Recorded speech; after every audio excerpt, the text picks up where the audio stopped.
Could you just talk a little bit about the decision to start Jenna today, how that came about and how you thought she did taking on that role for the first time? I thought at some point we need to keep experimenting, and see what does work, what can be better, and just give us a different kind of look. And I think the progress that we need to make in that area, it's going to take a while. It's not going to be easy. So we'll keep trying. But I thought until she missed a layup and then her own layup, I think she was okay. I think the biggest challenge for these guys is mentally staying present. I think that's the biggest challenge right now. Starting easy today. I know you talked the other day. What you really care about is getting quality threes. When you get her back in the lineup now, even though she didn't shoot well, she got a good number of quality shots to take. Are you pleased with where you're heading in that direction? I think as I said before, I think the quality of shots, are really what you're searching for, and you can practice shots all you want, but getting them in a game and shooting them in a game and watching them go in game action is a little bit different than how many reps you get in practice, So it's good to get her back, good to get her out there, and when she gets her legs under, I think things will get even better. Right now, I think the process is we're kind of starting over again. It seems like we're constantly in a start-stop with AZ.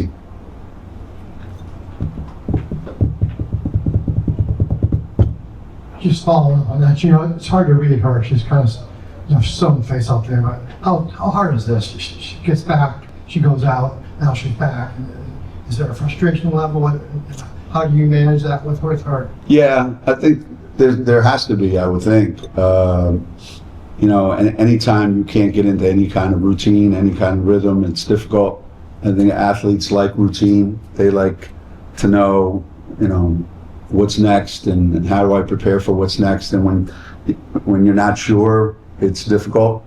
And then you end up with more practice time than you actually do game time.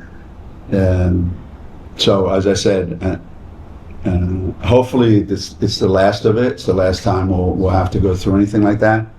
But it's always a threat. When she's in the game, there's always a threat. She might go 4 for 4 in a spurt and put the game away.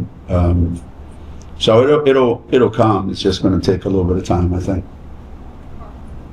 Geno, you were so high on Jenna through the summer and all that. Almost what's happened that she's hit the wall somewhere or stop making progress? What? Yeah.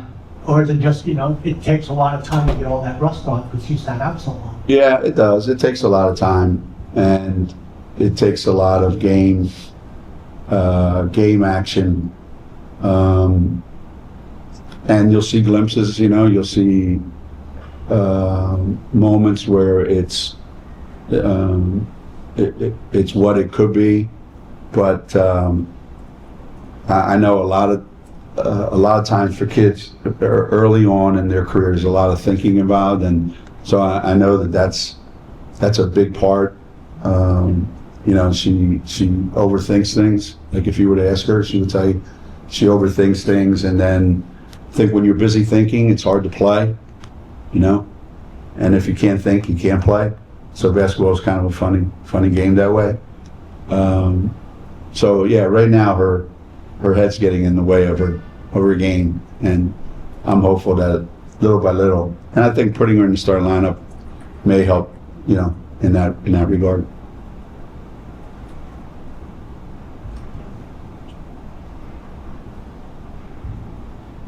When you started here, I'm not sure if some of these stands were well maintained to stores. You look around today, there's someone from Sweden in the stands, someone's at the Joe from Nova Scotia. When you see that or you hear about that, what's that say to you about the global attraction that your players have? It really hard to believe in so many ways, but it's hard to believe only if you think back to the way it used to be, where information was local and information is now global. So whether you live in Manchester, Connecticut or Manchester, England, you have access to the exact same information. So you've got a whole world as your audience now that wants to be a part of it.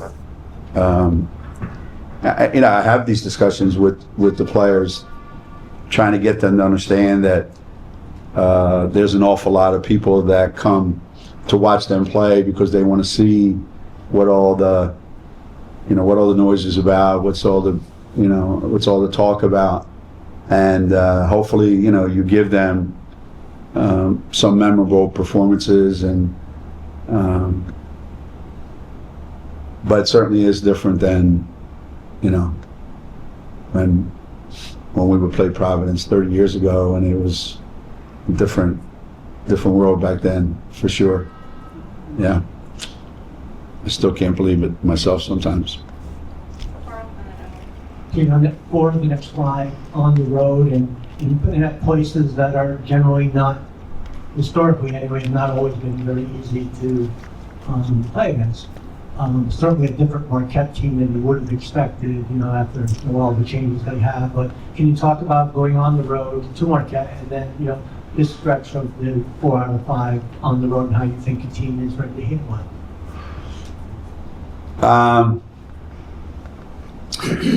Yeah, that's always the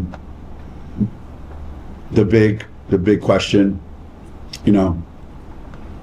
How are you a team that's equipped to win on the road? Does your defense carry over? Does your rebounding carry over? Can you execute? All those things that become crucial on the road, and we certainly had a lot of tests, quite a few on neutral courts. So I think this will be a good test for us. It'll be like you said, 4 out of 5. All different too, all different styles of play. But I do believe that, even today's game, what the first quarter looked like, what the first half looked like, is drastically different than the second half looked like. So you just want to try to find out something every game. Yeah, I'm anxious. I want to, especially now when you're going on the road, I want to find a way to get comfortable with our team's identity, like each individual, like what are we going to get? I think it would be important, if we come out of these next 5 games and have a sense of, this is what we're going to get out of these players individually. KK, that's 2 really good games now, where defensively she was a huge factor in the game. So if that becomes, all right, that's KK's identity now, those are the kind of things that you hope to find out. Kind of on that, KK and Ash, it seemed like both were pretty effective off the bench today. How do you like the way that they adjusted to that new role this year, especially Ash, kind of the back and forth of starting and not starting?